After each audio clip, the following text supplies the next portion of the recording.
Hey yo everyone, and welcome to the Sunny Go One Piece podcast. On this episode, we're going to be talking about anime episodes 107 to 109, which will be covering manga chapters 171 through 176. Here we go, heading into the climax of the Alabasta arc, but before that can happen, the Straw Hats somehow need to get free of Crocodile's trap, so let's get into how they go about that. So, the synopsis. Crocodile has now deployed his officer agents to carry out his Utopia Operation by kidnapping and impersonating the King Cobra and attacking the people of Nanohana unprovoked to be the last straw into forcing the rebellion to go on an all-out attack against the capital. During all this, the Straw Hats desperately try to escape the trap they find themselves in at Rain Base. So, differences. I only saw a few changes in these episodes, and it's mostly down to the arrangement of certain scenes. The first, the opening episode of 107, the scene of Koza recounting the events that led him to starting the rebellion, is rearranged a bit and reversed with the discovery of the disappearance of Cobra.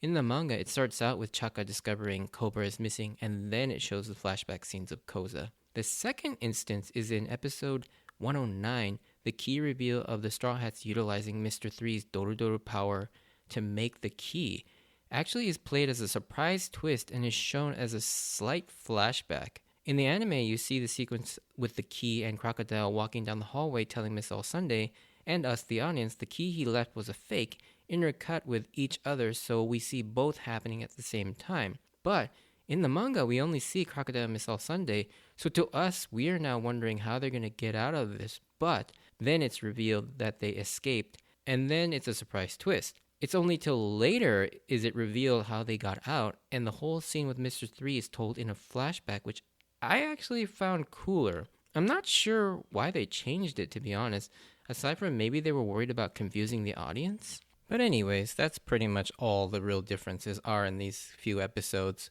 But with that, let's get into my thoughts. So we begin these episodes with the unfolding of Crocodile's Utopia Operation, and it's pretty diabolical. It's incredibly maddening for so many reasons. Not only do we find that Mr. 2 is disguised as Cobra to make him look like a corrupt and selfish king, and doing some pretty nasty stuff like kicking that kid, lying to the people, and threatening to kill the people of Nanohana for witnessing the dance powder incident from 2 years prior, and then the attempt at executing Koza in cold blood. Is a lot to do in 1.5 hour, I guess. I mean, at that point, you really can't blame any of the citizens of Alabasta from rebelling against this regime after witnessing all of that. Just kind of on a side note, like I mentioned before on a couple episodes ago, Koza is voiced by veteran actor Takeshi Kusao, and he does an amazing job here in these few scenes portraying the rage and betrayal in Koza's voice. And he has always been one of my favorite voice actors. I mean, I love him as Future Trunks in Dragon Ball Z, and he again brings it as Koza in One Piece. However, after all that chaos, the little kid discovers the truth that everyone's been duped and is caught by Mr. One and Miss Doublefinger and is beat to the point of unconsciousness. That being the last straw, the rebellion is now prepared to attack Arubana. Chaka, without Cobra, has no choice but to defend the palace, playing right into Crocodile's plan, which is just freaking despicable and the worst thing imaginable any villain has done so far in the series, to turn the good-natured people of a country against each other, and it turns it into a meaningless massacre. You feel the same rage that Vivi and Luffy experience and display and want nothing more than to just have Luffy beat the shit out of Crocodile. Crocodile being the cruel and conniving villain he is, he presents Vivi with an impossible choice of saving her crew or her country. But despite all that, the thing that pissed me off is the revelation that Crocodile was the one who was sending sandstorms to Yuba, torturing Toto. The situation gets worse and worse as Vivi stands no chance of getting the key back from the Banana Gators, with the room filling up with water, and all seems lost until Miss All Sunday receives a Dendemushi call from a certain Mr. Prince. And it's freaking Sanji to the rescue. I absolutely love how Sanji just keeps showing up at the best moments out of nowhere, and it's awesome. It's gonna keep happening too. Also, the dialogue during this entire section is awesome and hilarious, between the constant ridiculous requests from everyone of Vivi to run, but also to save them at the same time, and then Luffy boldly declaring that if they don't get out of there, who's gonna beat up Crocodile, and then him losing consciousness every time he touches the Kairoseki.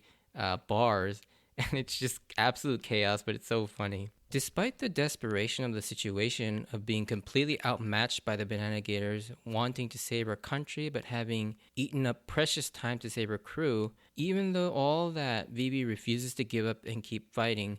She eventually escapes, leading to one of the most hype moments of the series thus far. After all this crap and setbacks and the crew has had to endure throughout this arc, it crescendos into this marvelous reveal that not only is Sanji not down, but it was part of a plan to have Chopper act as a diversion and have Sanji sneak into the casino to save everyone, and he coolly reveals himself to Vivi while playing slots with some new shades. It's enough to make anyone watching or reading this to just jump up and fist pump and just yell, "Hell yeah!" I can't tell you how cathartic and cool this moment is with Sanji just being the cool, calm, and strategic one of the crew, being there in the shadows to save them when everyone else is down, whether it was in Arlong Park, Little Garden, or here now.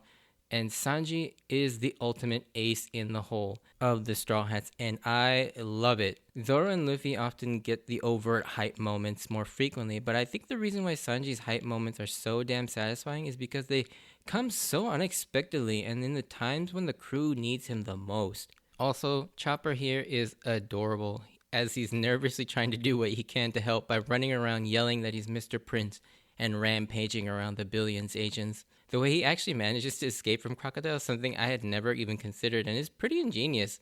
And not only that, it's too funny and cute how he just sort of rampages around as his heavy point in the big form, and then he just kind of disappears as he changes back to his brain point and he's in that tiny form. And just walks away looking like a little kid, just scared right past Crocodile. Back in the cage, in another hilarious gag scene, Luffy and Usopp have a pointless argument over what to call the banana gator. Luffy frames it as an alligator that grew out of a banana, when it's obviously to us and Usopp that it's the other way around. It's an alligator with a banana growing out of it. But just how this argument jumps all over the place nonsensically as they're in this dire situation always gets a laugh out of me. It's pretty funny. And the reveal that Miss All Sunday is something more, as Smoker mentions she has a bounty of 70 million berries, and if she's involved could lead to something that could have negative ramifications on a global level. This line is obviously very interesting here, foreshadowing something more about her.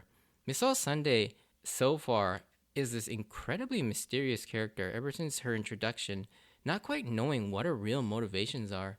I remember always thinking to myself, what is this woman up to? Because it seems a bit like she's detached from the Baroque works as a whole, especially how the camera always seems to linger on her face as she takes notice of things not even Crocodile seems to care or be aware of, or she's interested in random things, and it's always just very odd how the camera always seems to linger on her in various mysterious ways. Not to mention, this woman has a surprisingly high bounty, as she's more than twice Luffy and only 10 million less than Crocodile, which is wild. We also get another bit of foreshadowing with Zoro, as it really plays up the fact that he's frustrated he can't cut the metal bars. And this ability will no doubt come into play as a path of growth for Zoro to be able to cut through steel at some point in the future. And just as Zoro is lamenting that fact, Sanji is heard out of nowhere with his famous dining analogy combat speak. I don't know what if you would call it that. I kid you not, while this scene is cool in the manga, watching this for the first time in the anime blew me away how good it is. First off, the slow build to the kick and the reveal of Sanji to the massive explosiveness of the kick on full display to two awesome hero shots of Sanji during and after the kick is awesome.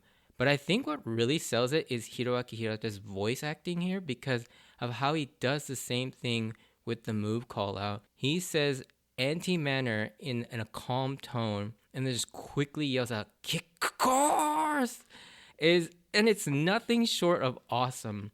Then that sweet, sweet jazz theme starts playing with Sanji saying his cool one-liner and Luffy and Usopp yelling, "Prince!" It's so funny and so awesome.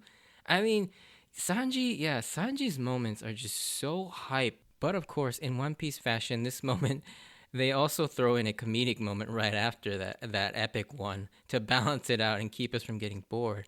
Normally, this type of undercutting a great moment would bother me, but in One Piece, for some reason, it always works and it just adds to the moment with Sanji just all lovey dovey over Nami. It's like, and just waving his arms, and then Zoro calling him an idiot. I love how Luffy has complete confidence that Sanji can take all those banana gators too at once. Luffy's just like, take them all down.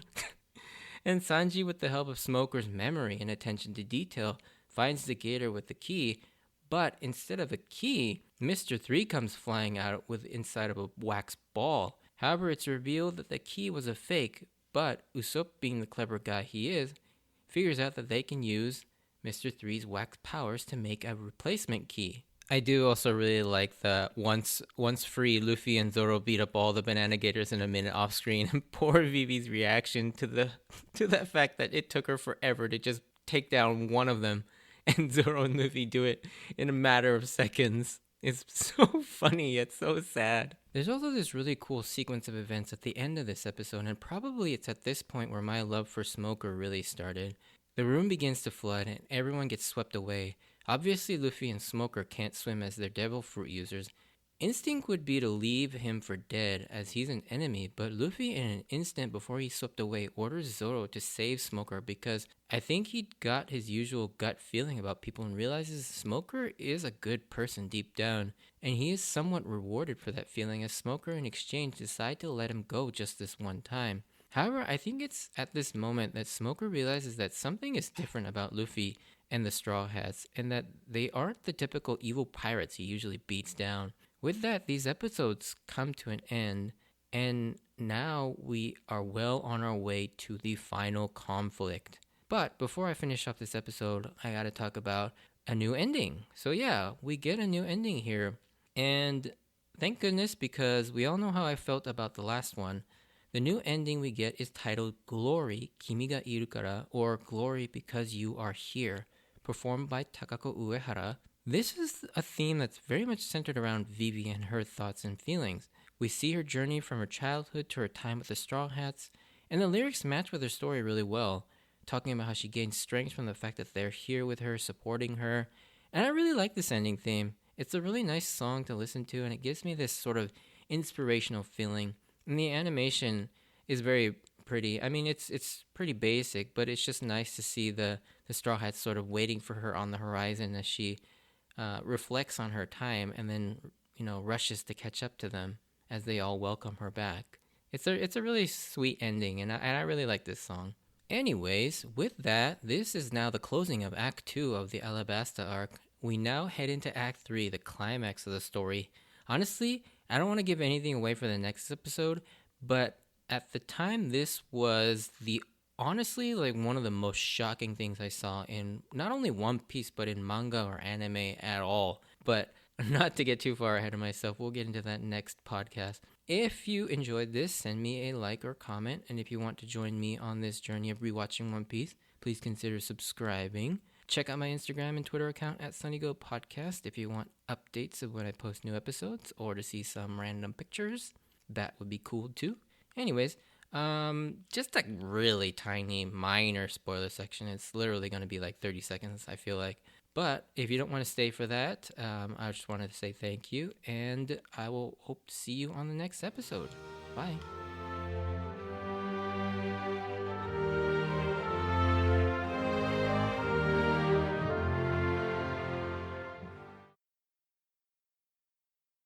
Alright, so mini spoiler section here. The only thing I really wanted to bring up here is the fact that Luffy saves Smoker. It's a very interesting one.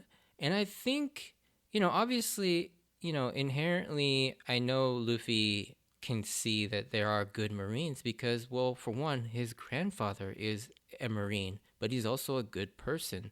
And I think Luffy also realizes the fact that, yeah, there can be good Marines and they're not all his enemy. They're more like obstacles.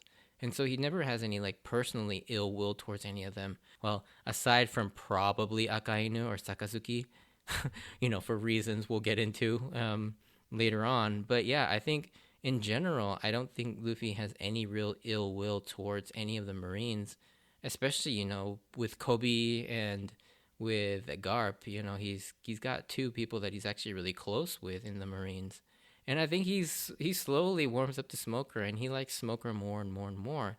And then, we get that moment later on with Tashigi sort of given the chance to take on Luffy, even though Luffy is trying to chase after Crocodile. And after having her ass handed to her by Miss All Sunday, we get that wonderful moment of Tashigi sort of questioning her justice and whatnot, but again relents to the fact that the right thing to do at that moment is to tell Luffy where Crocodile is, because she also knows that there is something wrong here in the fact that she's unable to maintain her justice because she's too weak, but has to rely on a pirate of all people. But anyways, yeah, I just really like the fact that relationship that Luffy has with Smoker and Tashigi, and sort of that relationship he has with these two Marines in particular. And that's one of the reasons why I love Smoker and Tashigi, because they are what justice is supposed to be if things were so, were actually good. You don't have politics, you don't have corruption.